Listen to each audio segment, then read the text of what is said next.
اعوذ باللہ من الشیطان الرجیم بسم اللہ الرحمن الرحیم۔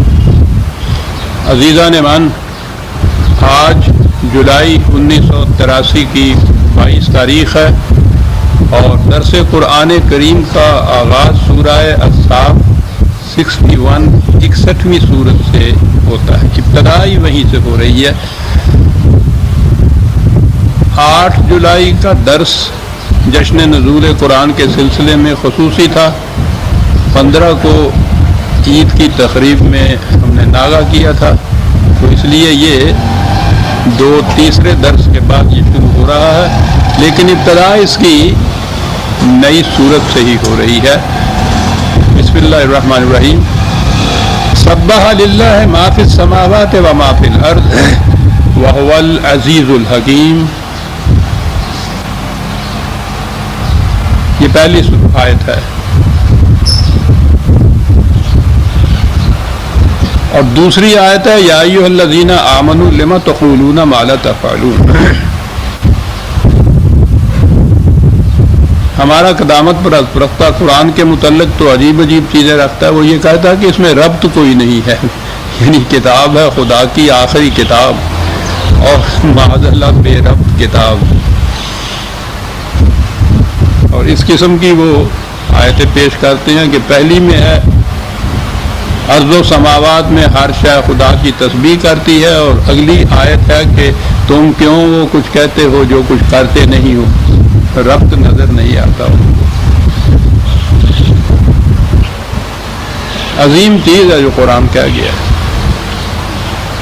ربط ہی نہیں، 2 نظاموں میں، 2 کرداروں میں، 2 روشوں میں، 2 مسالک میں، 2 مشارب میں ایک کنٹراسٹ، ایک تضاد دکھایا گیا ہے، اور بڑی معنویت ہے اس میں۔ سبح للہ ما فی السماوات و ما فی الارض۔ کائنات کی پستیوں اور بلندیوں میں، تمام کائنات میں ہر شے اپنے فرائض کی سرانجام دہی میں سرگرداں رہتی ہے، مصروف عمل رہتی ہے، اور یہ سارا نظام خدا کے قانون کے مطابق کار فرما ہے، جو بڑی قوتوں والا ہے، اور اس کے ساتھ ہی مبنی ہے یہ سارا دلائل و برہین کے اوپر، قانون کے مطابق یہ ہے۔ کائنات کی ہر شے اپنے فریضہ کی ادائیگی کے لیے سرگرم عمل رہتی ہے۔ معلوم ہے، نظر آ رہا ہے ہمیں یہ تو ایک خصوصیت ہے کائنات کی اشیاء میں کہ وہ کام کرتی ہیں، باتیں نہیں کرتی ہیں۔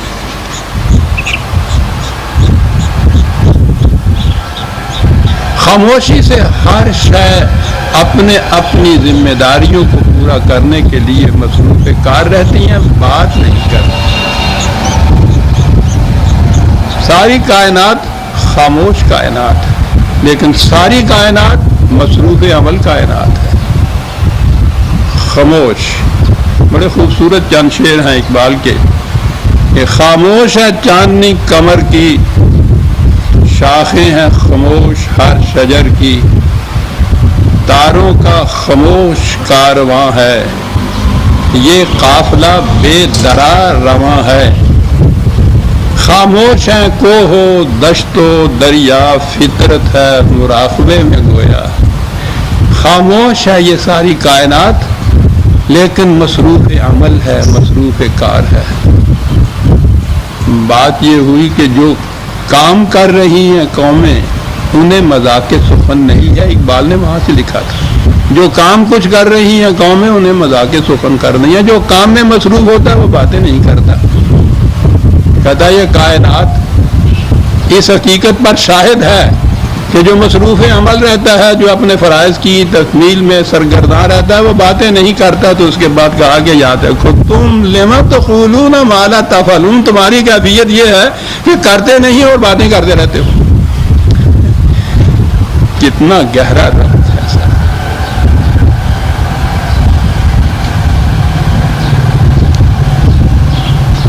کیوں وہ کچھ کہتے ہو جو کرتے نہیں ہو؟ کبر مقتا عند اللہ ان تقولوا ما لا تفعلون.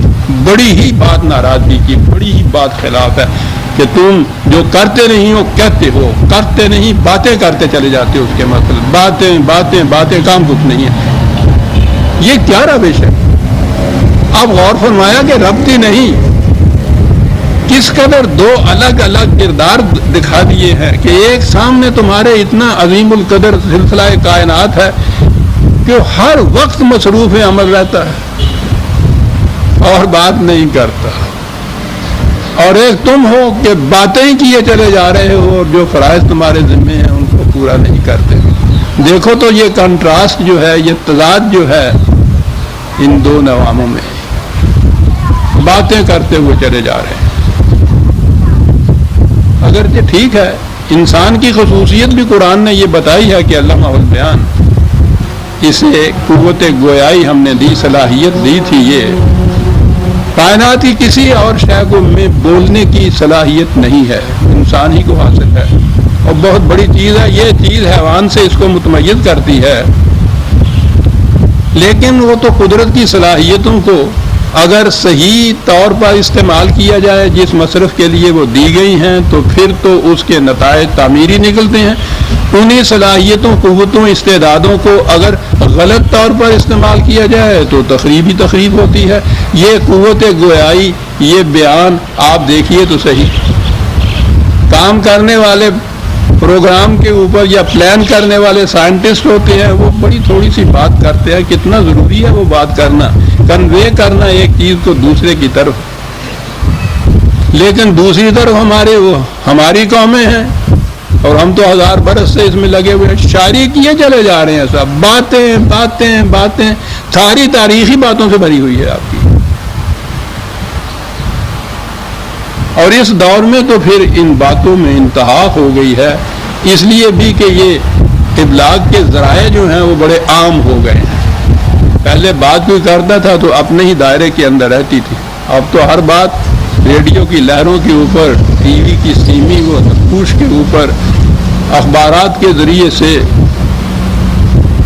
یعنی وہ ایک بات کی جاتی ہے اور اس کی وہ جو صدائے باز گشت ہوتی ہے، گونج اس کی ہوتی ہے، وہ ساری دنیا میں پھیلتی چلی جاتی ہے. باتیں باتیں، مذاکرات، سیمینار، کانفرنسیں، مناظرے، بیانات، اسٹیٹمنٹس، باتیں، اتنی باتیں ہو رہی ہیں کہ وہ بابل کا مینار ہے، اس میں کوئی بات دوسرے کی سنائی نہیں دیتی، باتیں باتیں ہو رہی ہیں.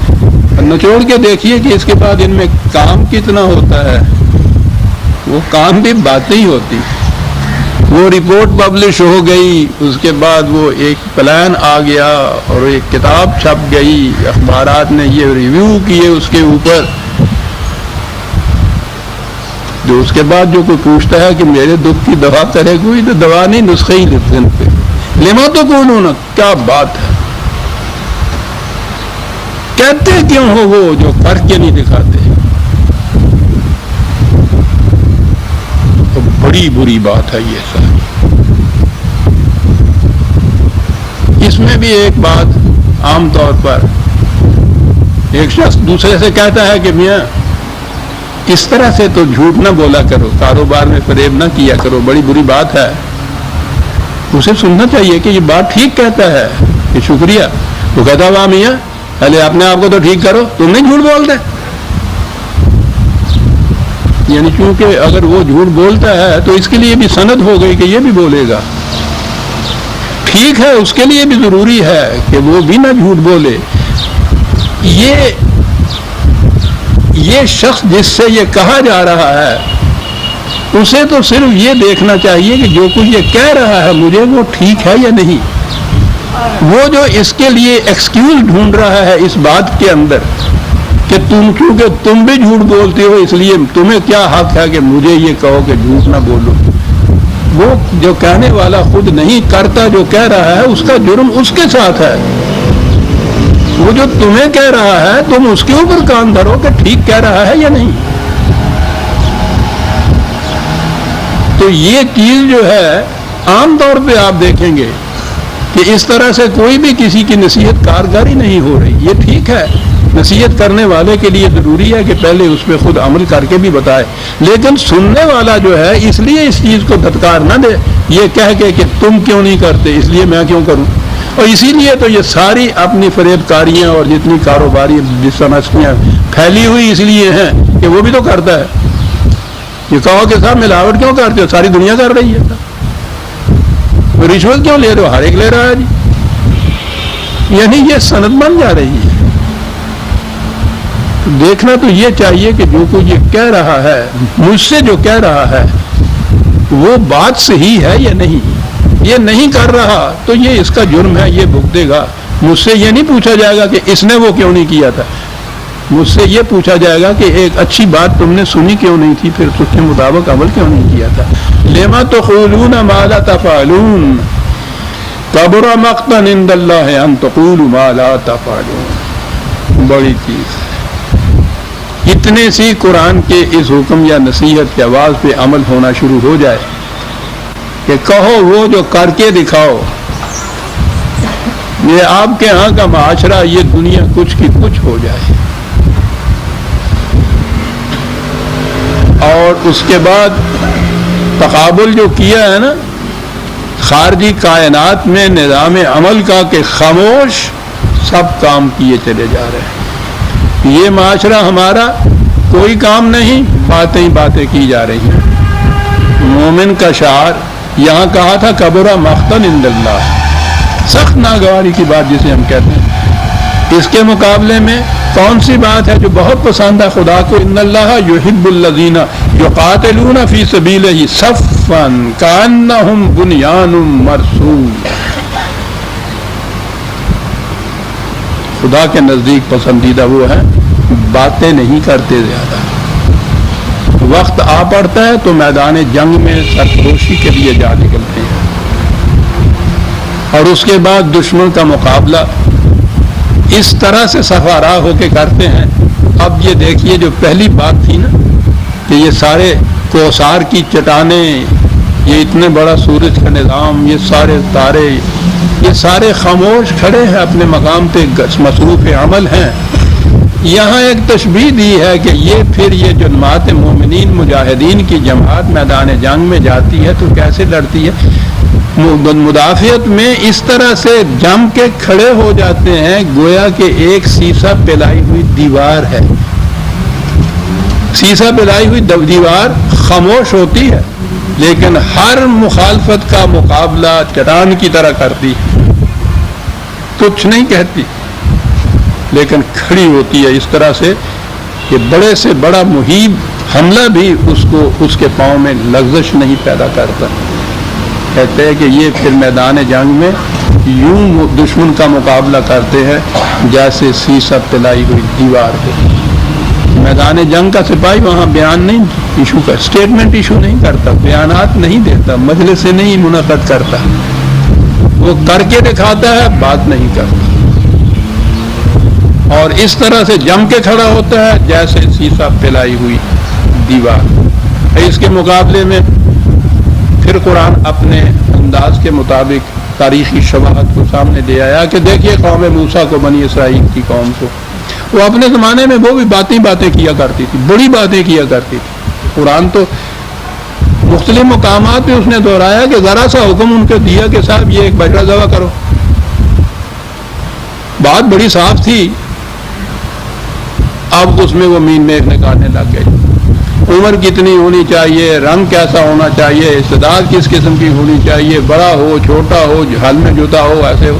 نے کہا اتنی سی بات تھی اور تم لگے اس کے اندر مین میخ نکالنے.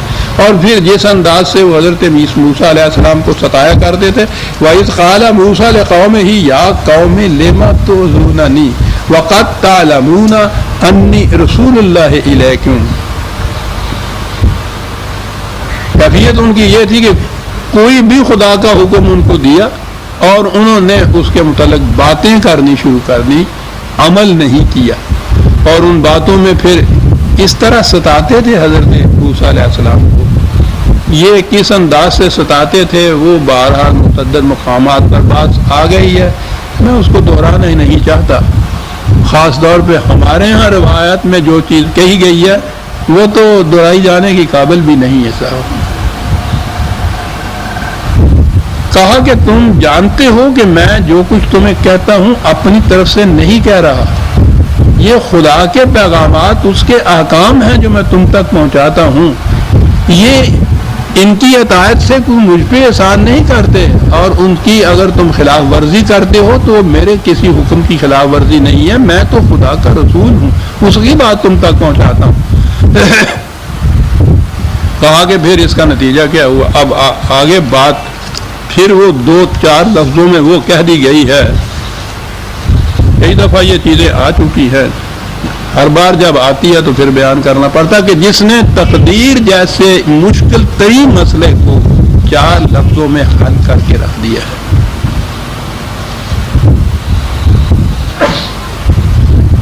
خدا جسے چاہے ہدایت دے دیتا ہے، جسے چاہے گمراہ کر دیتا ہے، جسے وہ چاہے یہ سب چیز جسے وہ چاہے وہ کر دیتا ہے. ذلیل بھی وہی کرتا ہے، عزت بھی وہی دیتا ہے، حکومت بھی وہی دیتا ہے. جسے چاہے یہ کر دیتا ہے، جسے چاہے وہ کر دیتا ہے. کوئی ذمہ داری انسان کی ہے نہیں. غور فرمائیے کیا کہتا ہے قرآن کہ کس طرح سے یہ ہو جاتا ہے. جیسے ہے فلما زاغوا ازاغ اللہ قلوبہم. ٹھیک ہے، ان کی ذہنیت بگڑ گئی، ان کی سیرت بگڑ گئی، ان کی سوچ بگڑ گئی، ان کے قلوب کے اندر کجی پیدا ہو گئی، ذہنیت تباہ ہو گئی.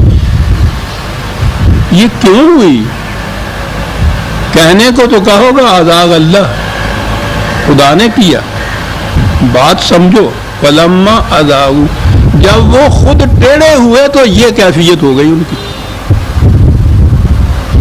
جب وہ خود ٹیڑھے ہوئے تو اس کا نتیجہ یہ نکلا. دوسرے مقام پہ بھی یہ 4 ہی لفظ ہیں اس قسم کے جو آئے ہیں. یہ 51/9 وہ بھی بڑی اہم ہے.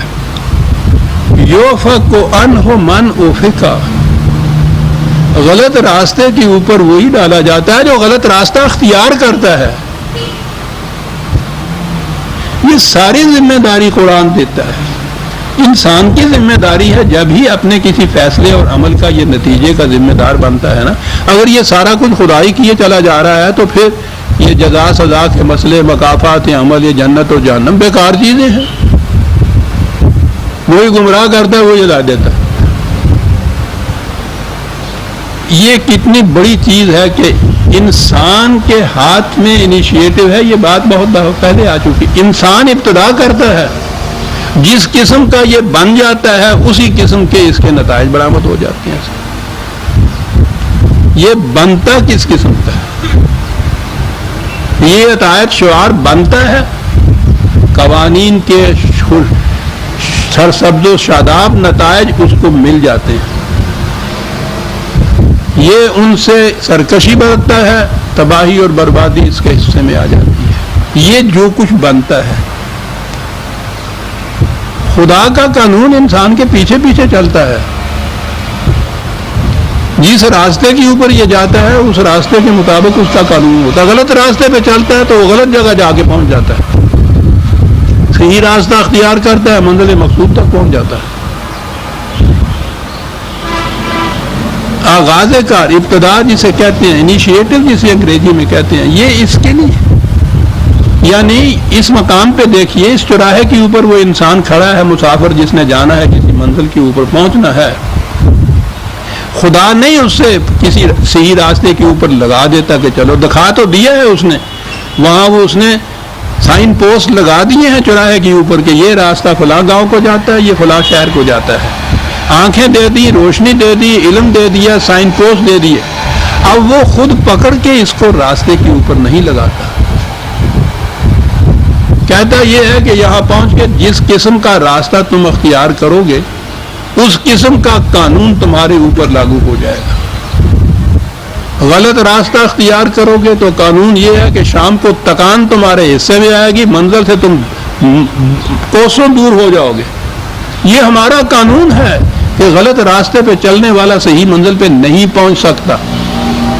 لیکن یہ ابتدائے کار تمہارے پاس ہے کہ تم غلط راستہ اختیار کرتے ہو یا صحیح اختیار کرتے ہو. یہ ہم نہیں کرتے تمہارے لیے.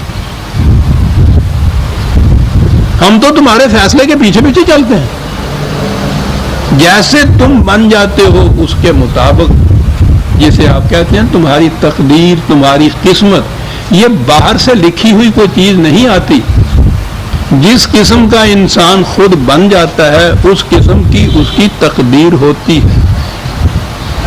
یوں سمجھیے تقدیر کے معنی یہی، اس قسم کا قانون ہے خدا کا جس کا اطلاق اس کے اوپر ہو جاتا ہے، اپلائی ہو جاتا ہے اس کے اوپر، جس قسم کا یہ بن جاتا ہے.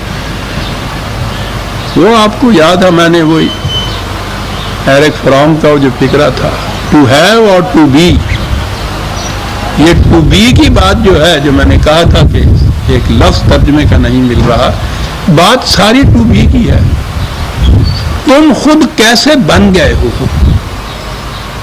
جیسے بن جاؤ گے وہی اسی قسم کی تمہاری تقدیر ہوگی. پھر وہی اخبال آ جاتا ہے. وہ تو اس تقدیر کے مسئلے کو کس خوبصورتی سے وہ بیان کرتا ہے کہ رمز باریکش بحرف مزبرست، تقدیر کے مسئلے پہ کہتا ہے کہ بڑی لطیف اور باریک سی یہ رمز ہے، ایک لفظ میں بات صاف ہو جاتی ہے. تو اگر دیگر شبیہ او دیگر است، تو اپنے آپ کو بدل دے تقدیر سے نہیں بدل جائے گا. خاک شو نظر ہوا سازت ہوا، خاک ہو راکھ ہو جائے، ہوا آئے گی تمہیں اڑا کے لے جائے گی. کیفیت تمہاری یہ ہوگی. سنگ شو بر شیشہ اندازت ترا، پتھر ہو جا شیشے کو توڑ کے رکھ دے گا تو. شبنمی افتندگی تقدیر تست، اوس جیسا شبنم جیسا ناتما ہو جائے گا تو زمین پہ گرے گا، اوپر نہیں جا سکے گا. قل زمین پائندگی تقدیر تست، شبنم کی بجائے سمندر بن جا، پائندہ رہے گا ہمیشہ کے لیے. تو اگر دیگر شوی او دیگر است، یہ ہے جی تقدیر خدا کا جو مسئلہ ہے. جیسا تو ہو جائے گا اسی قسم کی تیری تقدیر ہوگی، اور یہ تمہارے اختیار میں ہے کہ تم کس قسم کا ہونا چاہتے ہو. فلما ازاغوا ازاغ اللہ قلوبہم، جب وہ ٹیڑھے راستے کے اوپر چل پڑے تو ان کی ذہنیت ٹیڑھی ہو گئی. اور آگے ہے واللہ لا یہدی القوم الفاسقین، جو لوگ ٹیڑھا راستہ اختیار کرتے ہیں خدا ان کو صحیح منزل پہ نہیں پہنچاتا. تم ٹیڑھا راستہ اختیار کرو اور یہ اس کی ذمہ داری لگا دو کہ مجھے صحیح راستے پہ پہنچا دینا، یہ غلط بات ہے. غلط راستہ اختیار کرنے والے کو ہم منزل مقصود پہ ہم نہیں پہنچایا کرتے. اس نے غلط راستہ اختیار کیا، غلط جگہ پہنچے گا.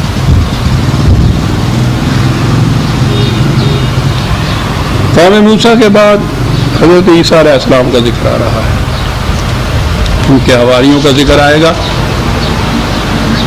جی ہاں، وَإِذْ قَالَ عِيسَى ابْنُ مَرْيَمَ يَا بَنِي إِسْرَائِيلَ إِنِّي رَسُولُ اللَّهِ إِلَيْكُمْ مُصَدِّقًا لِمَا بَيْنَ يَدَيَّ مِنَ التَّوْرَاةِ. حضرت عیسیٰ علیہ السلام نے بھی انہی بنی اسرائیل سے یہ کہا کہ میں بھی خدا کا رسول ہوں تمہاری طرف. جو کچھ پہلے رسولوں نے کہا تھا میں اس کو سچ کر کے دکھانے کے لیے آیا ہوں. ایک عملاً نظام ایسا قائم کروں گا کہ جو انہیں سچ کر کے دکھا دے گا.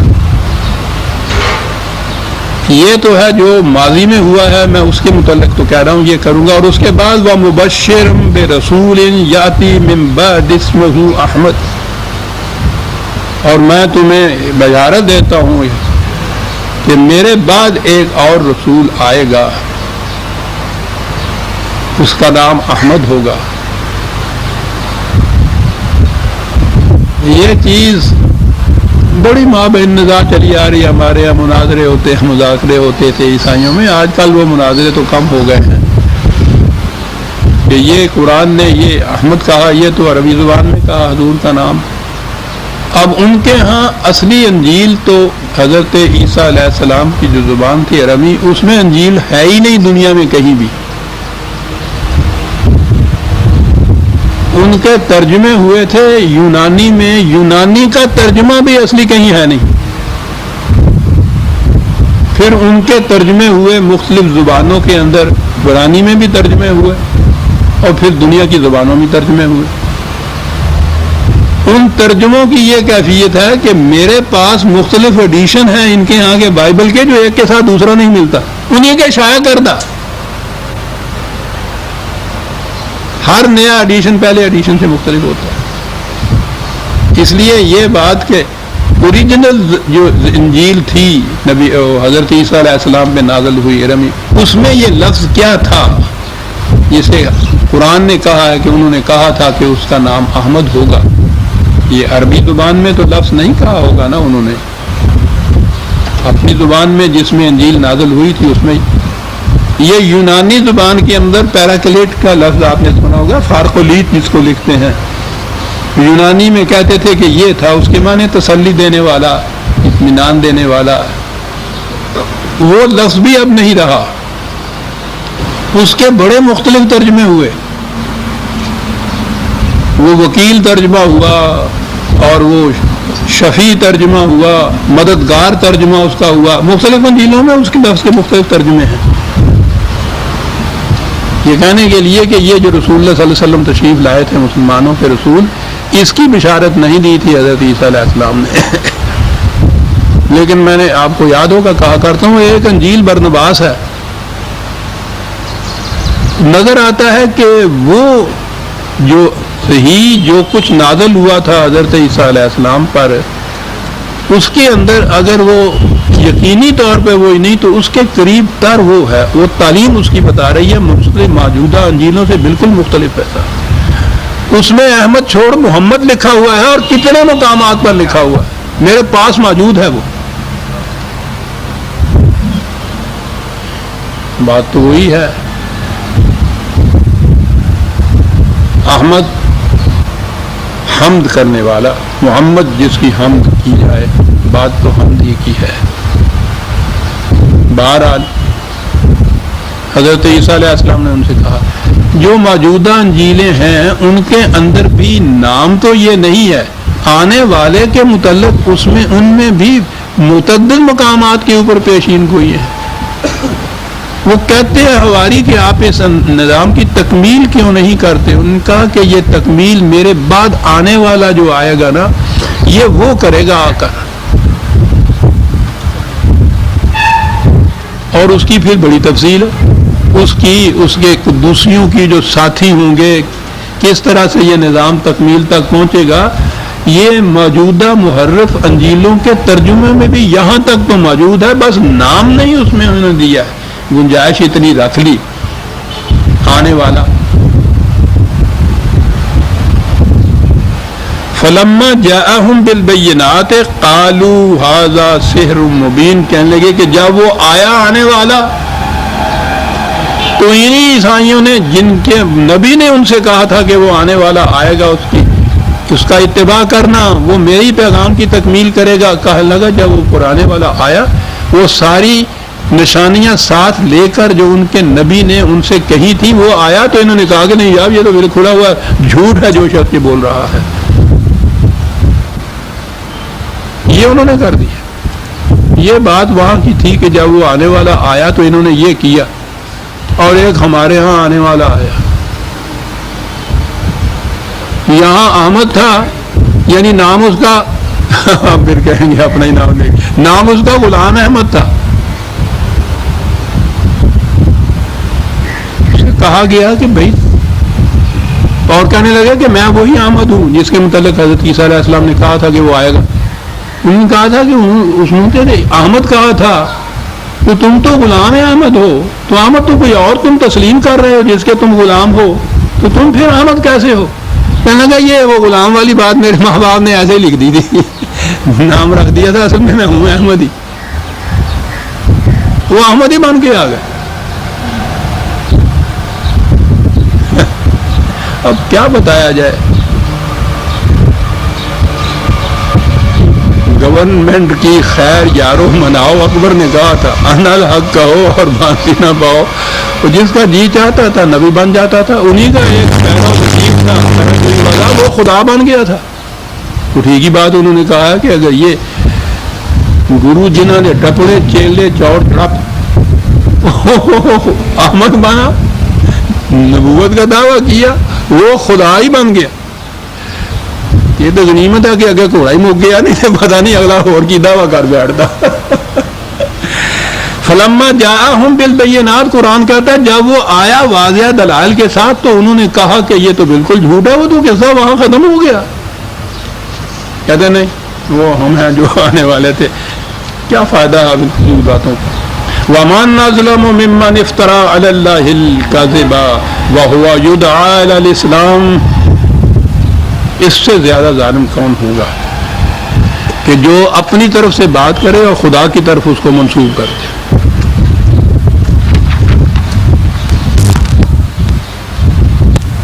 حالانکہ اس کو دعوت دی جاتی ہے اسلام کی طرف۔ یہ دعوت پہلے دن سے جو نبی آنا شروع ہوئے، حضرت نوح علیہ السلام سے جو سلسلہ شروع ہوا ہے حضور تک اس کی تکمیل ہوئی ہے، یہ سارے انبیاء کرام ایک ہی دین تھا جس کے اصول دیا کرتے تھے، اور وہ علیہ السلام ہی تھا حقیقت میں، کہ اسلام کی طرف دعوت دی جا رہی ہو۔ تو دو کیٹیگریز ہیں، ایک تو یہ ہے کہ اپنی طرف سے بات بنائے خدا کی طرف منسوب کرے، دوسرا یہ ہے کہ سچی بات اس کو پہنچائی جائے اور وہ اس کی تکذیب کرے، کہے کہ یہ جھوٹے ہیں۔ واللہ لا یہدی القوم الظالمین، پہلے کہا تھا فاسقین، یہاں ظالمین ہوا، کہ جو خود ظلم کا راستہ اختیار کر لے اس کو منزل مقصود تک وہ کیسے پہنچا؟ اللہ نہیں پہنچاتا، یہ بات کہہ رہی ہے۔ یہ نہ کہو کہ یہ اللہ یا کچھ کرتا ہے، وہ نہیں پہنچاتا۔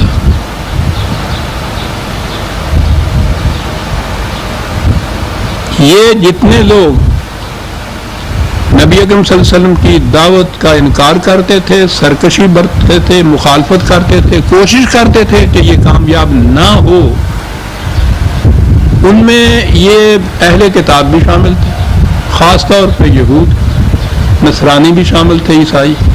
یہ باقی انکار کرنے والے ان کو اس زمانے کے اعتبار سے مشرکین عرب کہا گیا۔ کوئی بھی ہوں جو بھی اس دعوت کو قبول نہیں کرے گا وہ ہے کہ جو اس کی مخالفت کرتے ہیں۔ کہا کہ ان کی کوشش کیا ہے، یہ دو مقام پہ یہ آیت آئی ہے، یریدون لیطفئوا نور اللہ بافواہہم، یہ چاہتے یہ ہیں کہ خدا کے نور کو پھونکے مار کے بجھا دیا جائے، اس کا دیا جو ہے خدا کا اسے پھونکے مار کے، سورج کو چاہتے ہیں پھونکے مار کر بجھا دیں، گناؤنا کر دیں، اس کی روشنی ختم کر دیں۔ خدا کے جلائے ہوئے دیے کو پھونکوں سے بجھانا چاہتے ہیں۔ جتنی کوششیں بھی خدا کے نازل کردہ دین کی مخالفت کے اندر ہوئی، کبھی کامیاب نہ ہوئی ہیں نہ ہو سکتی ہیں۔ یہ جو آج ہے نا کہ اسلام کے نام سے ساری دنیا کے اندر ہم سرنگوں پھر رہے ہیں، یہ خدا کے دین کی مخالفت والے نہیں ہیں، ہمارے بنائے ہوئے مذہب کی مخالفت والے ہیں۔ وہ تو پنپ بھی نہیں سکتے، مذہب کو تو ہر مقام پہ شکست ہو، وہ دلیل و برہان پہ مبنی نہیں ہوتا۔ وہ تو جب بھی علم و عقل کی دلیل و برہان کی روشنی آئے گی مذہب کی تاریکی ختم ہو جائے گی۔ یہ دین کا دیا ہے جگمگاتا ہوا، سورہ نور میں اس کو دیے سے تشبیہ دی گئی ہے۔ یہ سورج ہے، قرآن نے سورج بھی اس کو کہا ہے، سراج منیر نبی اکرم صلی اللہ علیہ وسلم اس دیے کو لے کے آئے۔ یہ ہے دعویٰ کہ اس کی مخالفت جتنا جی چاہے کیجیے، مخالفت ایسی ہے جیسے کوئی سورج کو پھونکے مار کے اندھا کر دینا چاہے، اس دیے کو نہیں بجھا سکتے۔ واللہ متم نورہ ولو کرہ الکافرون، خدا کا قانون، اس کا نظام یہ ہے کہ وہ اس نور کو مکمل کر کے رہے گا، خواہ ان مخالفت کرنے والوں پر یہ بات کتنی ہی ناگوار کیوں نہ گزرے۔ دین قرآن ہے، وہی خدا کا سراج منیر دیا ہے، وہی روشنی ہے، اسی کے اتمام کا ذمہ خدا نے لیا ہے، کیونکہ یہ آخری دین ہے، آخری کتاب ہے، آخری نبی ہے، تو جو انہوں نے دیا ہے وہ تو قیامت تک تمام نوع انسانی کے لیے ہے۔ یہ اگر معاذ اللہ ناکام ایسا رہ جائے کہ یہ زندہ ہی نہ ہو سکے تو سارا سلسلہ رشد و ہدایت ہی ختم ہو گیا، اور تو کوئی نبی نہیں آنا اور کوئی کتاب ہی نہیں آنی۔ اس لیے یہ جو آخری مکمل غیر متبدل کتاب دی ہے، اس میں دیے ہوئے نظام کو کامیاب ہو کر رہنا ہے۔ هو الذی ارسل رسولہ بالہدی ودین الحق لیظہرہ علی الدین کلہ ولو کرہ المشرکون۔ خدا نے بھیجا ایک رسول ضابطہ ہدایت دے کر، جسے دین حق کہا جاتا ہے۔ صرف ہدایت ہی نہیں کہا ہے یعنی دین نظام کو کہتے ہیں۔ ہدایت تو ایک ان تھیوری ہوتی ہے، وہ نظری چیز ایک ہوتی ہے۔ قرآن کی دفتین کے اندر، تحریر کے اندر، الفاظ کے اندر وہ ہدایت ہے، وہ جب عملاً متشکل ہوگی، ایک نظام کی شکل اختیار کرے گی تو وہ دین ہوگا۔ ہدایت بھیجی قرآن کے اندر اور اس کے بعد اس میں بتایا کہ یہ متشکل ہوگی ایک مخصوص نظام کی شکل میں، وہ دین الحق۔ اس کو خدا لیظہرہ علی الدین، دیکھیے اب آگے پھر دین کا لفظ کہا کہ ادیان عالم پر اس کو غالب کرے گا۔ تو یہ دین کون سے ہیں؟ انسانوں کے بنائے ہوئے نظام۔ ہمارے مناظرے سارے مذہب کی بنیاد پہ ہوتے تھے۔ اسلام کو تمام مذاہب پر فضیلت حاصل ہے، یعنی وہ مذہب ہے ہی نہیں، اور اس کا مقابلہ مذاہب سے کر کے بڑے خوش ہوتے تھے کہ ہم نے پتہ نہیں کون سا قلعہ فتح کر لیا۔ مذاہب، وہ تو مذاہب کی تردید کرنے کے لیے آیا ہے۔ مذہب یہ انسانوں کے بنائے ہوئے خود ساختہ جتنے نظام ہیں، وہ کہتا ہے ان کے مقابلے میں بھی ان کے اوپر غالب آ کر رہے گا۔ اب یہ ایک لمبی داستان ہے۔ بظاہر تو آج کہیں گے کہ آج تو یہ نظام جسے آپ کہتے ہو دنیا میں ہے ہی کہیں نہیں ہے، کہیں اٹھے بھی تو دوسرے دنیا کے جو نظام ہیں وہ تو ان کو فوراً مغلوب کر لیتے ہیں۔ یہ کیسے غالب آئے گا؟ میں نے اس کے متعلق بہت لکھا ہے۔ وہ ایک ہی پیمفلٹ جو ہے بڑا جامع ہے، کیا اسلام ایک چلا ہوا کارتوس ہے؟ میں نے بتایا یہ ہے کہ ٹھیک ہے کہ مسلمانوں کے ہاں تو یہ ایک عملی نظام کی شکل میں ہے نہیں، لیکن ساری دنیا کے نظام قائم کرنے والے جنہوں نے انسانوں کے اصولوں پہ نظام قائم کیے تھے، وہ اپنے اپنے نظام کے ہاتھوں سے مایوس ہو چکے ہیں، تنگ آ چکے ہیں، تلاش کر رہے ہیں کسی دوسرے نظام کی۔ ان کو پتہ نہیں کہ وہ نظام ہے کہاں، لیکن خود ہی اپنے تجربے کی بنا پر جو وہ کہہ رہے ہیں وہ اسی قسم کے نظام کی تلاش میں ہے جو قرآن نے دیا ہے۔ یہ تو ہماری بد نصیبی، ہمارے ساتھ اقوام عالم کی بھی ہرما نصیبی کہ قرآن ان کے سامنے پیش ہی نہیں کیا گیا۔ وہ تلاش کر رہے ہیں اس کی۔ تو نظری طور پہ تو اس وقت بھی، ذہنی طور پہ اس کو کہہ لیجئے، یہ جو قرآن کا نظام ہے ذہنوں کے اوپر تو اب بھی مسلط ہوا چلا جا رہا ہے۔ نظری طور پر قائم کرنے کی مثال نہیں ان کو ملتی۔ میرے پاس آتے ہیں یہ مغرب کے بڑے بڑے دانشور، اور ان کے ہاں یہ عیسائیوں کے، جن کو ہم تو پادری کہتے ہیں، یہ بڑے پڑھے لکھے لوگ ہوتے ہیں۔ کیمبرج یونیورسٹی کی آخری کلاس جو ہے اس تک یہ پہنچنے کے بعد باقی تو وہاں سے فارغ ہو جاتے ہیں ڈگری لے کے۔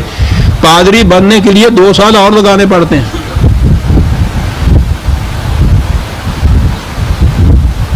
ہمارے یہاں کا پادری وہ ہوتا ہے جو شروع سے آخر تک قرآن کو پڑھ جاتا ہے، ایک لفظ نہیں سمجھتا میں کیا کہہ رہا ہوں۔ وہ بھی آتے ہیں، ڈسکس کرتے ہیں، جو پرابلمز دنیا کی اس وقت ہیں وہ پرابلمز حل کرتا ہے قرآن۔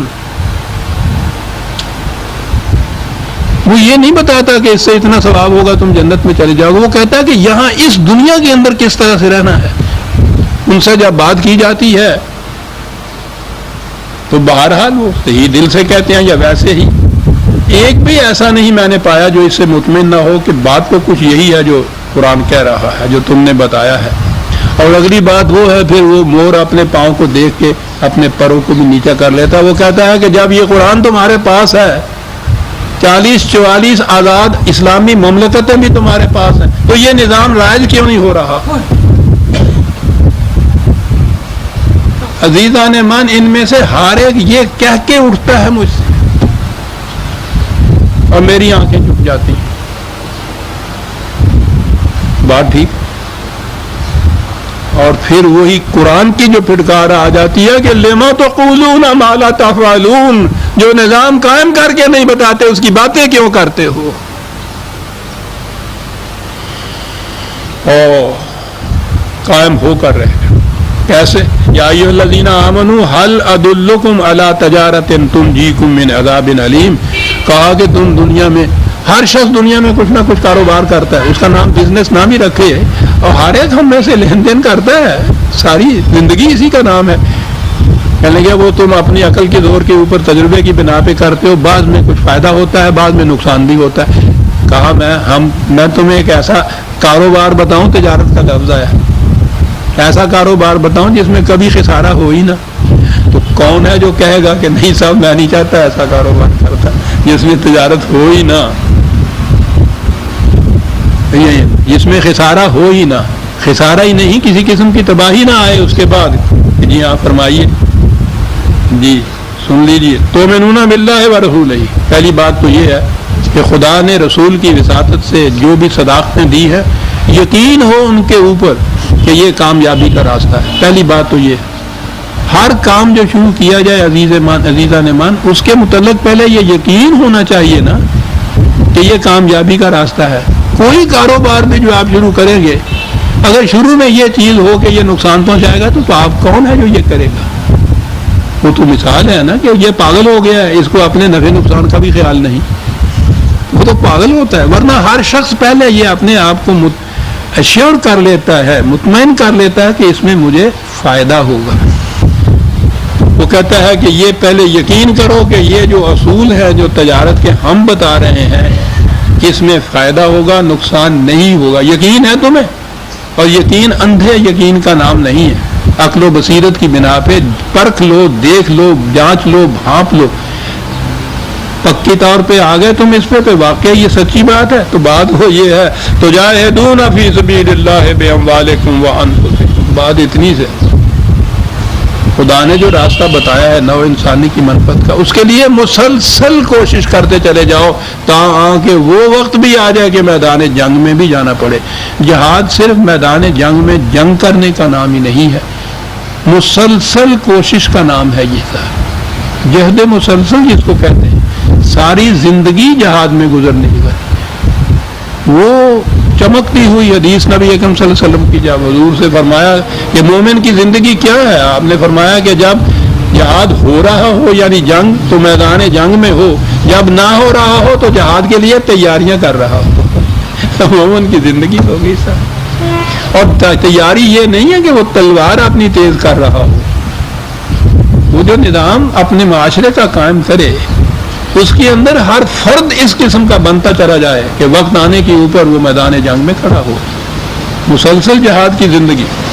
باموالکم وانفسکم، جنگ نہیں ہے تو اموال کی جہاد بھی ہے، پھر جان کا جہاد بھی ہے. ذالکم خیر لکم ان کنتم تعلمون.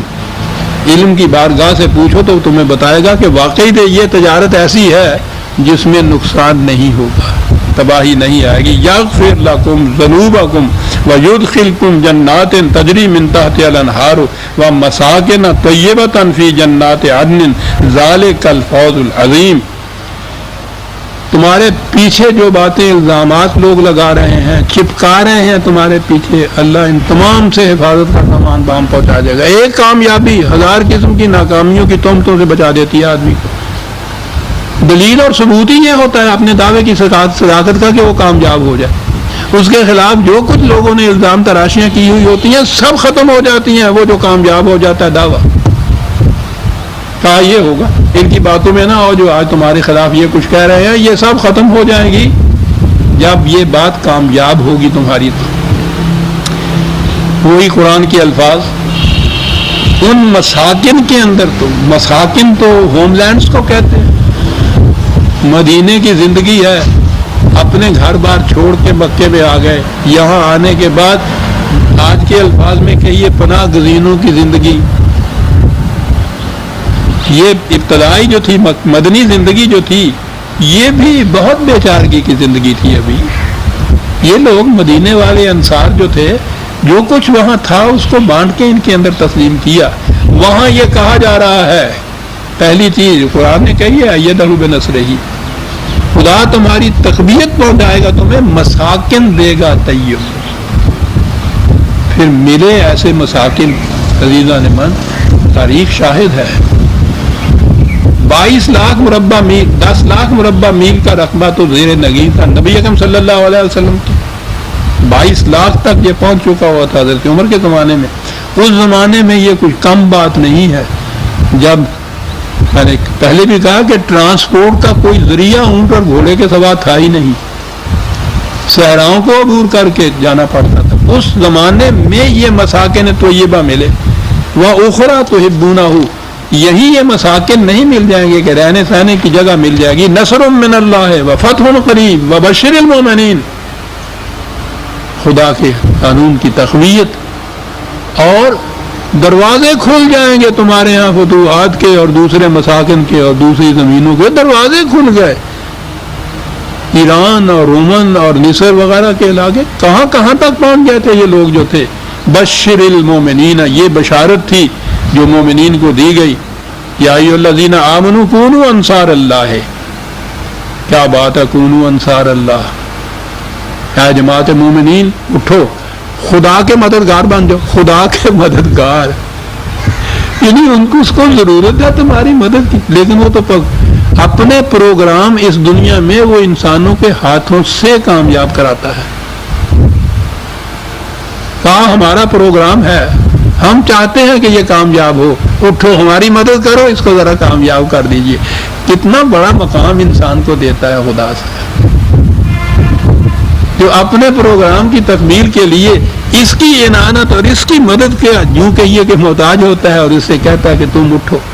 یہ اٹھے تو وہ کامیاب ہوتا ہے. کونوا انصار اللہ کما قال عیسی ابن مریم للحواریین من انصاری الی اللہ.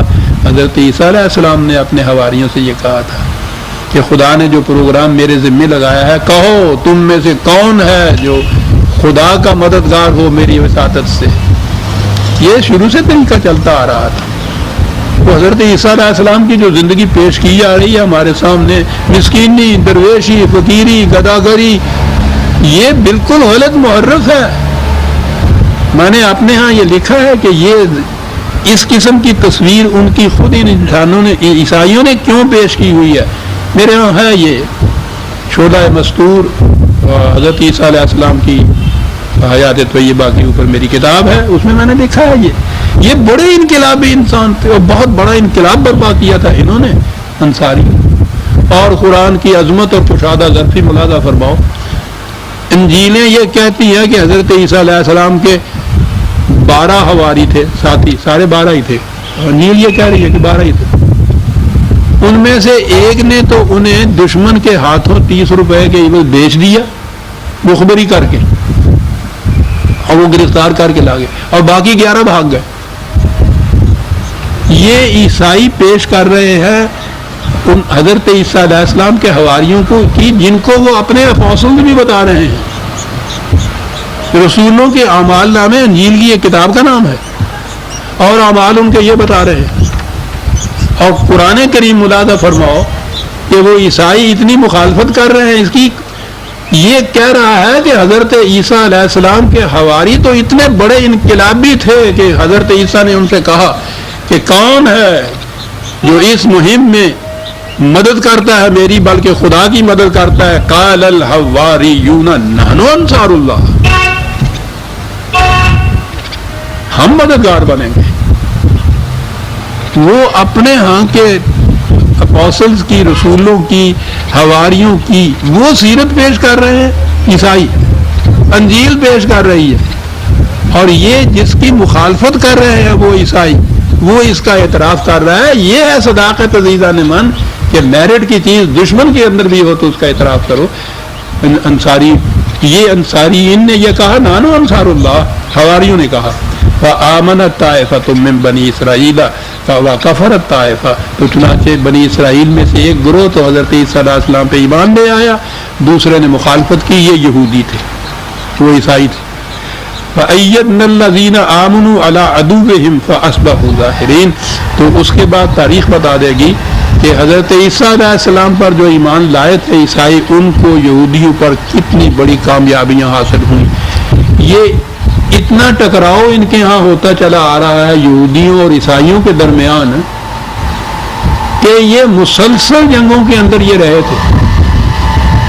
یہ اب جو یہ جو اسرائیل کی حکومت قائم کی ہے، اس وقت ان کو یہ خیال آیا کہ یہ بات تو غلط ہے، آپس میں سمجھوتا کرنا چاہیے، کاہے کے لیے؟ مسلمانوں کو تباہ کرنے کے لیے۔ اس سمجھوتے کے لیے آپ حیران ہوں گے کہ پہلے ذرا ٹھہر کے، پہلے انہوں نے اپنی تاریخ کو بدلا، انجیل کو بدلا۔ اس میں یہ ہے نا کہ یہ بنی اسرائیل تھے یہودی جنہوں نے گرفتار کرایا تھا حضرت عیسیٰ علیہ السلام کو، اور ان کو صلیب پہ چڑھانے کا موجب یہ تھے، یہ عیسائی ان کو یہ قاتل کہتے تھے حضرت عیسیٰ علیہ السلام کا۔ اتنی سخت مخاصمت تھی آپس میں۔ یہ انہوں نے تاریخ بدلی کہ نہیں، انہوں نے نہیں کرایا تھا، رومن نے کیا تھا، انجیل بدلی۔ حیرت ہے کہ میں نے اپنے ابتدائی زمانے میں ہر سال یہ کرسمس کے موقع پر فلم دکھایا کرتے تھے حضرت عیسیٰ علیہ السلام کی، عیسائیوں کی طرف سے آئی ہوئی۔ یہ آج سے سمجھ لیجیے کوئی 50-60 سال پہلے کی بات میں کر رہا ہوں، اب تو 80 سال کا ہوں۔ یہ فلم آیا کرتی تھی، اس میں یہ سارا سین کہ یہودیوں نے کس طرح سے ان کو گرفتار کرایا یہ ہوا کرتا تھا۔ اس کے بعد میں نے پھر وہ فلم دیکھی ہے جس میں بتایا گیا یہودی آتا ہی کوئی نہیں ہے اس کے اندر، رومن نے یہ کیا تھا جو کچھ کہہ رہے ہیں ایسا۔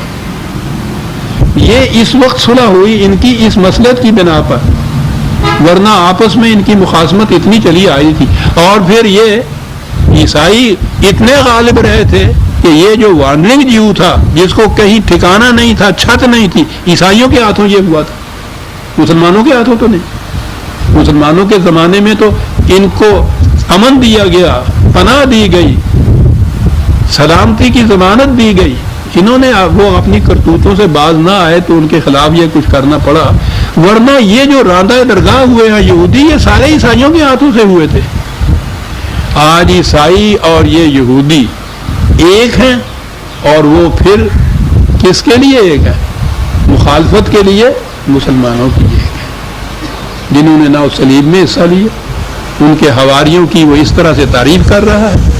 عیسائیوں کے متعلق یہ یہودیوں اور عیسائیوں کا جب تقابل آتا ہے قرآن میں، تو اس میں قرآن کہتا ہے کہ عیسائیوں کے اندر وہ لوگ ہیں جن کے دل بڑے نرم ہیں اور وہ اچھے آدمی بھی ہیں، لیکن وہ سیاست یہ ہے وہ دونوں اکٹھے ہوئے ہیں مسلمانوں کی تقریب کے لیے، لیکن اس کا ہمیں گلہ کیا ہے؟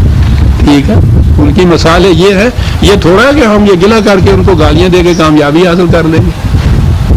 وہ بنیان مرصوص کرتا ہے، قرآن کہتا ہے سیسا پلائی ہوئی دیوار کی طرح کھڑے ہو جائیے، کوئی تمہارا مقابلہ نہیں کر سکے گا۔ سورہ صاف ختم ہو گئی عزیزان من۔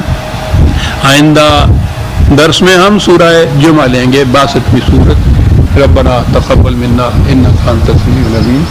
شکریہ۔